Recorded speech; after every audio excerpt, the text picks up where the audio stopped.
Welcome to a journey of empowerment and amplified voices. This is the Creative Visionaries podcast, your guide to unlocking the full potential of podcasting and beyond. Our vision is bold: to empower and amplify voices through creative marketing solutions, expert podcast coaching, and a vibrant, inclusive community. We're your partners in this exciting adventure. Our journey is all about connection, expertise, and realizing your untapped potential. Let us be your guide on this journey as we create an environment that nurtures growth, fosters relationships, and empowers individuals like you to excel in podcasting. Are you ready to take your podcast journey to the next level? Together, let's shape the future of podcasting. Welcome to the Creative Visionaries podcast. Are you a podcaster wanting to take your show to the next level? Do you want a dedicated marketing team so you can focus on creating great episodes? Look no further than the Done For You podcast marketing service from Remarker.fm. Stop trying to market your own podcast alone and let Remarker's marketing experts handle it for you. Remarker will transcribe your episodes, write detailed show notes, curate shareable quotes and clips, promote your episode across social media, and run paid ads, all tailored specifically to your show and your audience. You'll get a full podcast marketing team for a fraction of the cost of hiring in-house. Leave the marketing to Remarker so you can focus entirely on podcasting. With Remarker's premium done-for-you service, you'll get unparalleled podcast promotion to help you gain listeners, engagement, and reviews. Go to Remarker.fm to learn more and get 10% off with a promo code Creative Visionary. Invest in your podcast growth. Let Remarker take you to the next level.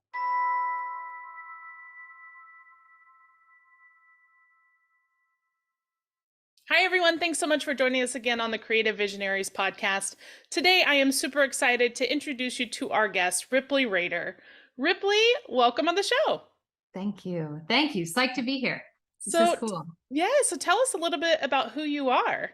Okay, I'm the founder and CEO of Ripley Rader, which is a women's contemporary fashion brand, proudly manufactured in Los Angeles, California. And we dress women all over the country. I love that. And so in looking at your bio, a few of the things that stood out to me was things that I think are really important in your brand that you have kind of put throughout your content is female empowerment, all American made, and then all inclusive sizing fashion brand. So can you touch on why that is so important to you in your brand?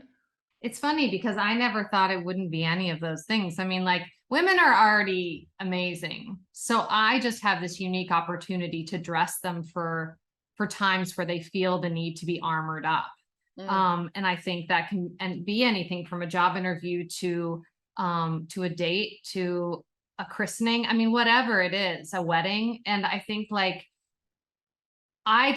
I say this often, I'm just icing on an already spectacular cake. Like, women, in my opinion, women are already, like, we get pushed down a lot, but we're the strongest people around. I mean, women need to run the whole show, in my opinion, because they're amazing. And Who run the world? I know, literally would be run differently, I think. This podcast is sponsored by the Beyonce song, right? Yeah, it is. Exactly.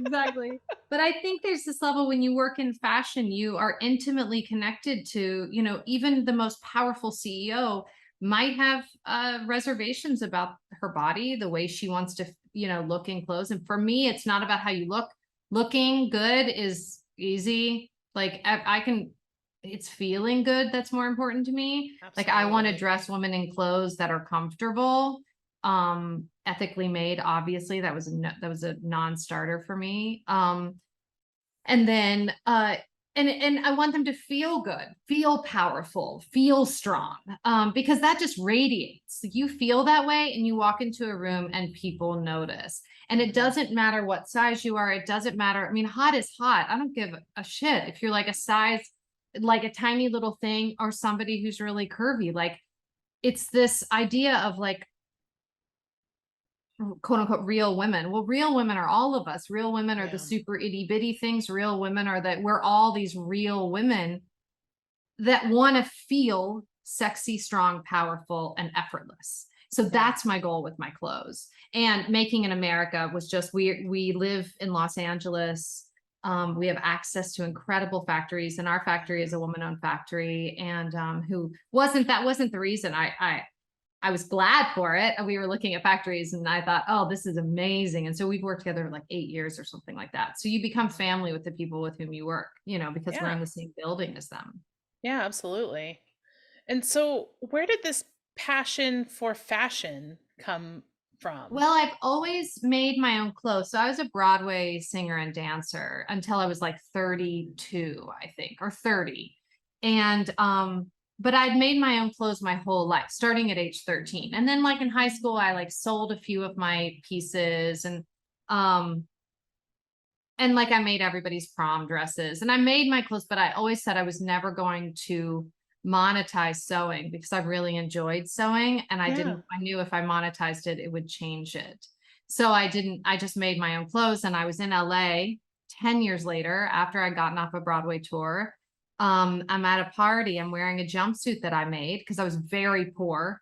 So I was like sewing my own clothes.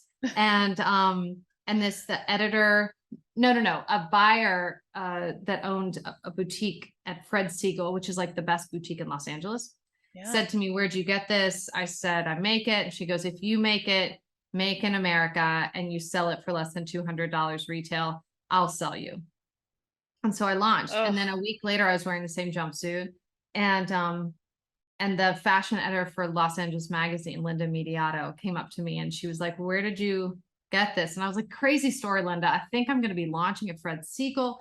And then she was like, "Oh my gosh, well, I'll do a story on you. So let's get you on oh my some people." gosh. So it was That's wild. It was just, amazing. and so the thing I did for money was now the thing I do for fun. So I get to take like a dance class a week still, just because I enjoy doing it.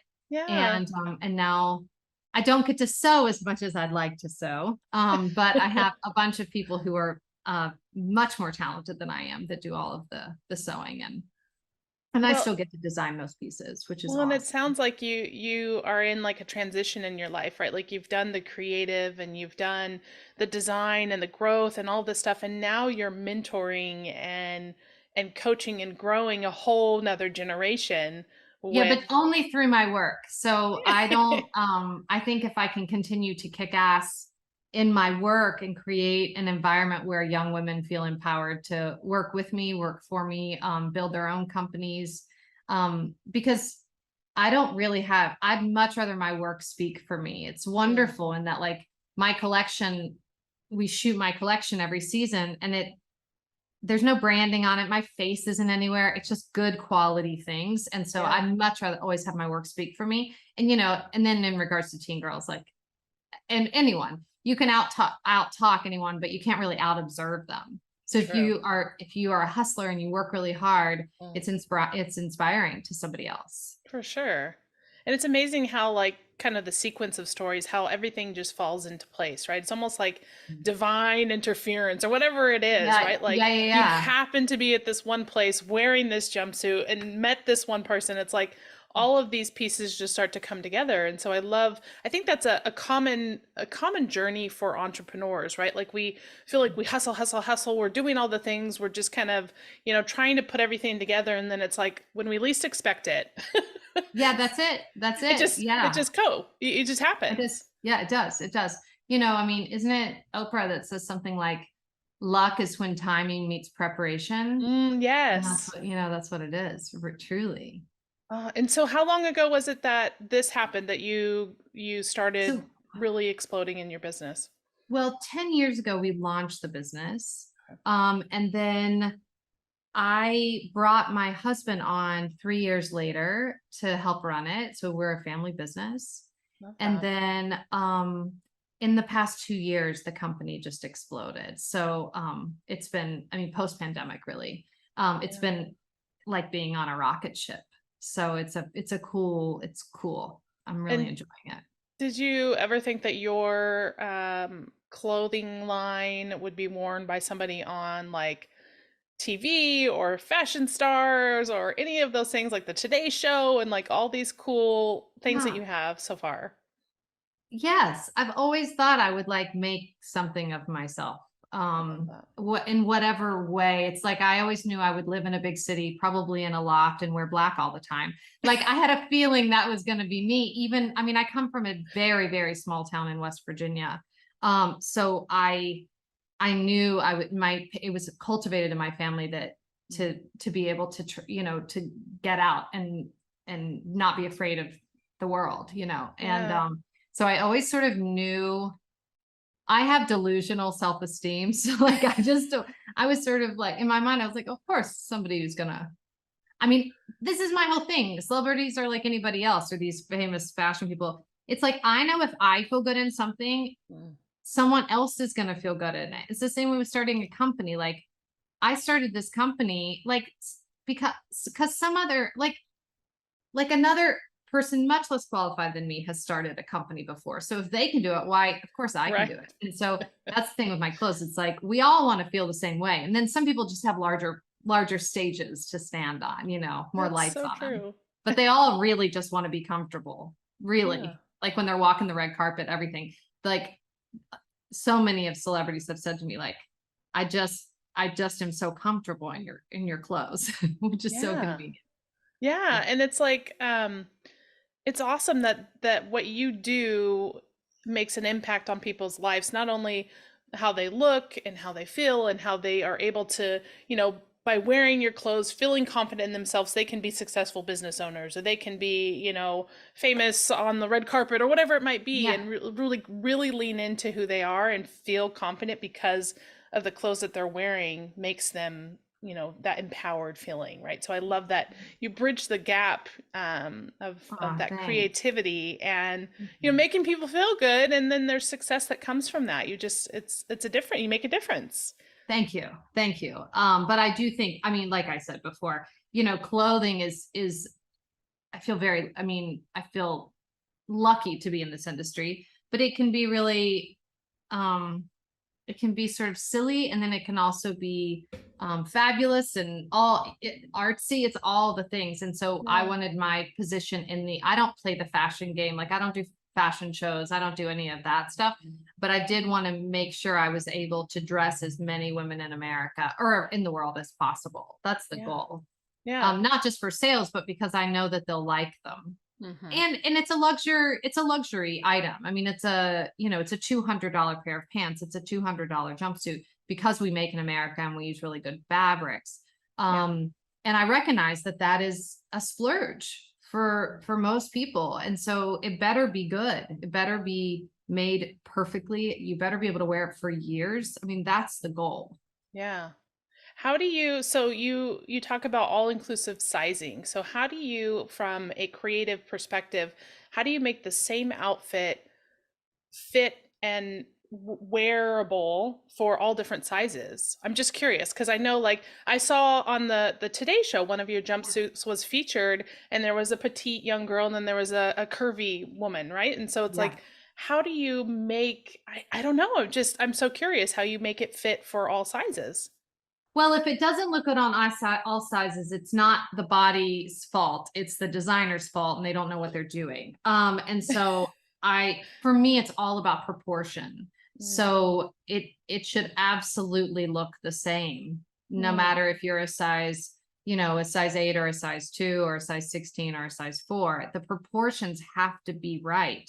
And it's when you can't apply a one size fits all to clothing. yes, And so yes. when we extended our sizing, which was a couple of years in, simply because we didn't have the money, where I'm self-funded. So we didn't have the money to expand the SKUs. It's like for the longest time, I didn't have a size small. I only had an Oh, extra small and a medium because I'm a medium and my best friend is an extra small. So those are the only two sizes we had for like a year.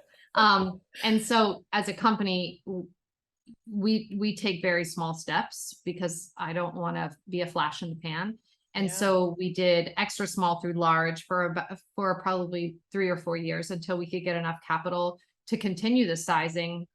And when we did that, we went back to the drawing board to make sure everything and it's our core collection, which is my favorite, all my favorite pieces. And we redesigned all of them to make sure that the proportions were perfect. on all So bodies. cool. That Yeah. is so cool. I mean, And this I love, idea that like no matter your size, like everyone wants to feel hot.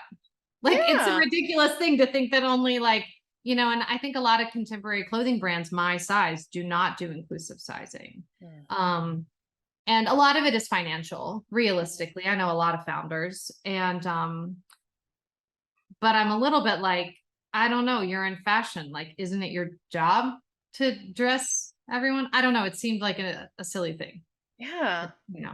And I love that you mentioned the one size fits all because in my experience, one size does not fit all. Oh my gosh, one size fits no one. I mean, like No. it's the worst. I won't do any of like even our caftans are sized. I don't do anything one size fits all. I can't be bothered with that. It's so ridiculous. It's a very cheap way of production. So Yeah, that's why they do it. But that makes not sense. our brand is not that. Yeah. So I love how you have talked about kind of the creativity and the creative process and how you went on to monetize that. Can you talk a little bit more about how you feel like you really monetize this creative brand? Yeah, it's funny. I want to do a TED talk on monetizing creativity because I think we're conditioned to believe that if you're good at something and you're creative and you can do it very well, that you have to monetize it and make a living off of it. And coming from someone who has always done that, from my Broadway career to now fashion, I I think there's power in being very good at something, loving it, and keeping it in that space, and then possibly having a job that you don't care as much about that can feed your creative endeavors. Yeah. That said, um, I think from someone who's monetized their creativity again and again, it does, it gives you a different kind of purpose every day because you feel deeply connected to it. And so probably to an unhealthy degree for most artists turned CEOs, but I think that there is a sense of of feeling on purpose that I think is more powerful than money. It's more powerful than anything. And Yeah. so I think that is that's the biggest gift in monetizing creativity is, and like, how did I work for 8 years without a paycheck? Like, because I believed in something. I felt Yeah. passionate about it. I loved the purpose in it. And Yeah. I think that's probably the biggest gift of monetizing something that you're passionate about because it does get you up every day. It drives you every day, differently than if you're working at a job that you don't feel any emotional connection to. Yeah. But I think Absolutely. there's two sides of that coin. I think it wouldn't be bad to say, oh my gosh, you love doing pottery. You should just do pottery for fun, enjoy it, and then you don't have to pay your rent doing it. Yeah. You know, there's Yeah. that. So Yeah. it's interesting. I do think that there's um like two sides to everything or multiple sides, but Yeah. I think that if you're gonna monetize it, you better also have the relationship with whatever it is that you're doing creatively, that you are willing to watch it become something that is not about you anymore. Mm. like this company is a machine. Like now we have multiple factories, we're sold all over the United States, we have all these employees, we're in this big space, and I walk in and it's my name on the door, but it is not, it is a we. Ripley Rader is like this brand. And the thing Yeah. is, like, it might be my name on the door, but every single person who works for me feels, or we're all part of this incredible team, this family, um, that makes it happen. So like they should be getting just as much credit as I am Yeah. because they are amazing. My team is amazing. Well, and I think what you just touched on right there is what sets you apart from so many CEOs, business owners, and leaders is that it's not just about you, right? It's about your team. It's a collective approach that you look at the success as not I, right? It's we. No, yeah. And No, I'm the I one who messes up the most out of anyone. They just are like, well, Ripley did this, so you're it's like, messed Ripley, up. no, don't do that. Yeah, Let us do it. true. Literally, yes. And so I think that when you take that approach, right, in a business and or anything that you do, when it's collectively, grown or has passion and purpose behind it, I think it makes the greater difference because then the success is almost sweeter, if you will, to Yes, get to where you 100%. are. Yeah. Yeah. You have to hire well. You have to hire really, really well. And surround yourself with people that are better than you are, that Yes. are better. You are smarter than you are, Hmm. um, more capable. And I've done that with our team. Everyone who's got their role kills it. They do Yeah. an incredible job. And that's because I don't micromanage them. I hire them and I don't need to be on top of them Yeah. because I know that um they will do what it takes to make things happen, which Yeah. is awesome. And with that, they're invested in the growth and the success, so they're more willing to make things happen, right? It's like Yeah. Yes, if that's you the give hope. them, yeah, if you give them that autonomy and the belief and understanding, then they're more likely to be invested in the success of the company, and so it just makes it all around a better situation. Yeah. And I think, we're all at work 8 hours a day, or I mean, I work probably too much, but my team, we're all there for about 8 hours together. Yeah. And like, I think, oh my gosh, that's a huge portion of your life. Like, Mm. it's my company. So like, what can I do to make sure that the people who have to come in to work every day to pay their bills and all that stuff, Yeah. that they're not miserable. Yeah. Like we just moved into a new space because it had a ton of windows and our old space didn't. And I just kept thinking, like, my team needs to see the sun. They need to Yeah. see the mountains. They need to see that. It's important. It's a lot of your life. And Hmm. you can determine, like, and so many people, particularly men, would say to me, when you get big, you're going to do it this way. And I'm like, well, we're big and we still do like yoga classes in the morning. I mean, like I before love work, that. like Yeah. we have like theme days where we all wear like, like Western wear, I mean, it's just this idea of like, well, you can It's create whatever culture. you want to Yeah. create. It's the culture. You are in charge of creating that culture. And so it's a little bit like, okay, then why do we don't have to subscribe to the way things were done before. No. Um, because there's a lot of mistakes in those. And there's a lot of work environments where people cannot be human. Mothers cannot be mothers because they can't get away to pick up their kid if they're sick because they're worried they're going to Mm. get fired. Like Yeah. that, obviously we're a company that makes clothes for women, and like we would have to be, I mean, the thought of like my team not being able to like let see her son in one of my teammates, like in a play, that like, what a bummer, what a crappy life. Like, I don't want to be Yeah. that, Yeah. and we won't be, which is great.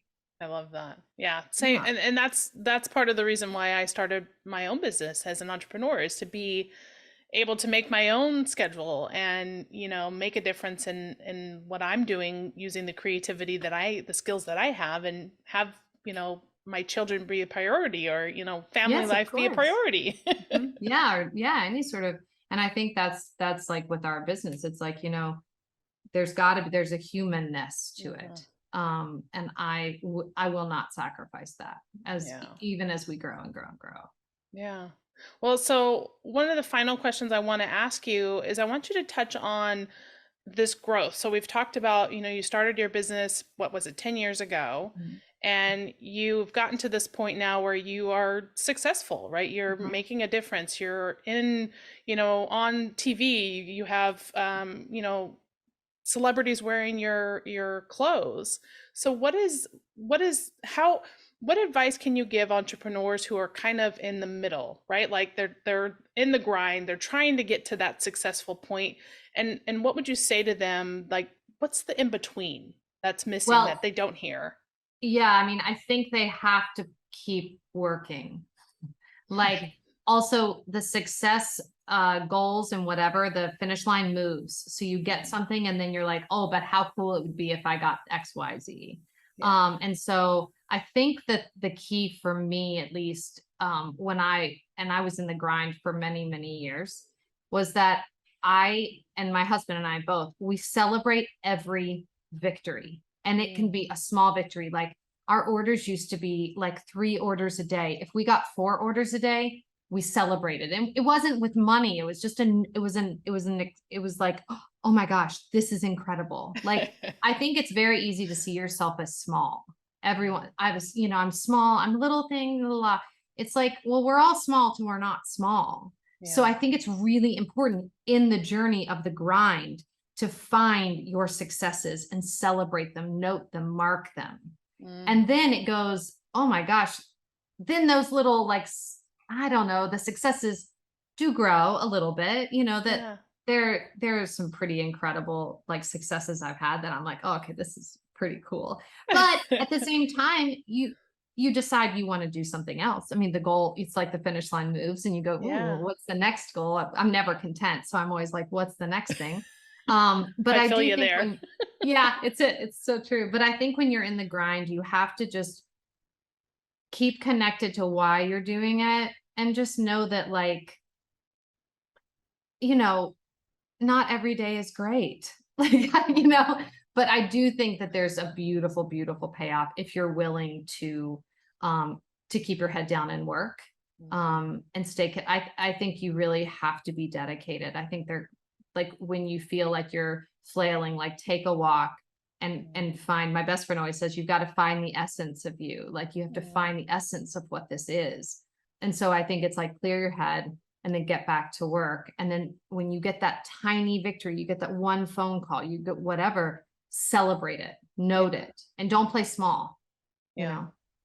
One of the things that I've learned over my journey as an entrepreneur is that typically when there's resistance, whether it's resistance in you or growth in your company, that just means there's something great on the other side. Yeah. Like one of my teenagers said to me, Ripley, there's no comfort in growth. And I was like, you're so wise. So true. So true. It's it. I love it. Well, Ripley, I am so honored to have you as a guest and to be able to share your story and share, your advice and your tips and guidance for our listeners. So thank you. This was lovely. Yes, thank you. So how can people learn more about your brand or follow you? I think, our website, ripleyraider.com, and then Instagram, of course, shop Ripley Rader. I have my own one, which is Ripley Rader. And it's sort of a cool journey. You get to see like my process, loving, hating, loving again, everything I do. And with the brand, it's a good way to sort of explore what we do as a company. Social media and websites seem to be the best place to get to know us, on the day to day. Yeah. Well, thank you. Yeah. Thank you so much. And I just love being able to connect with you. Yeah. Ditto. This was lovely. Thank you so much. Thanks so much for listening to the Creative Visionaries podcast. If you've enjoyed this episode, make sure you subscribe, leave us a review, or share with a friend. Also, make sure to visit us online at creativevisionariespodcast.com. You can also follow us on Facebook, Instagram, or LinkedIn. And stay tuned for more episodes to come. And remember, it's time to tap into your true potential and unleash your inner visionary.